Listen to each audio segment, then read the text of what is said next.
Hi, this is Steve Spanoudis. Good evening to the Wednesday night poetry community, and thank you as always to Kai Coggin for sponsoring the event and managing it. I'm coming to you from Coral Springs on the eastern edge of the Everglades in South Florida. On tonight's theme of family and friends, I chose a poem from 1998. It's titled Farsighted, and it's a difference in perspectives. So, Farsighted. Hello, grandfather, said a voice. Hello, grandfather. Are you there today? Said the voice of a girl, a small, slender creature, 6 years of age, with dark eyes gazing into his, hopefully, pensively gazing outward beneath dark waves of silken hair. Are you with us today? She asked, of the aged, wizened face before her voice fading to a whisper.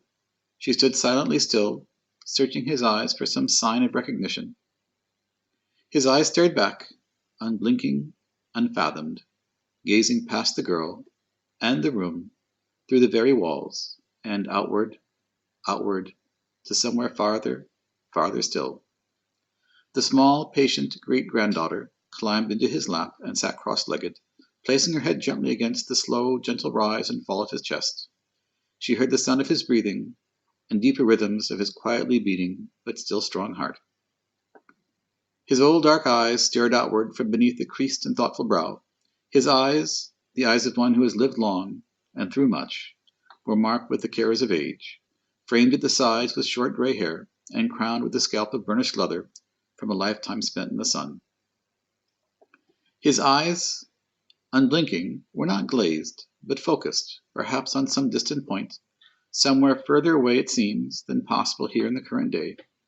There are some distances, some great gulfs that only time can create, and only memory can span.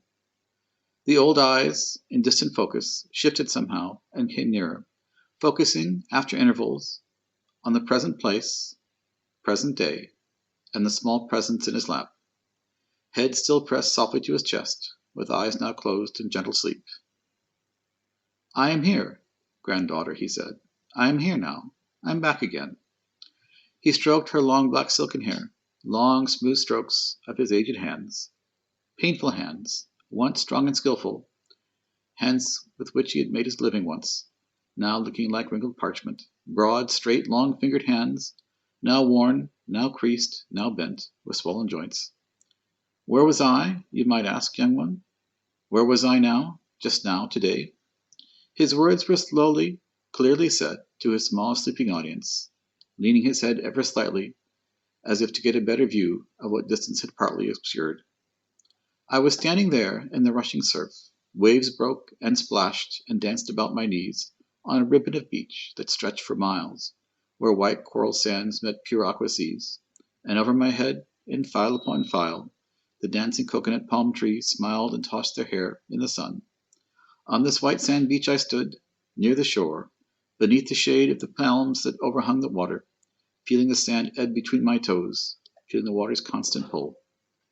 In early morning, an hour past dawn, I stood there, and while above me the palms danced with the warm winds, below me the filtered light danced in the waters, making sparkles upon sparkles from where I stood outward to the ocean's crisp horizon.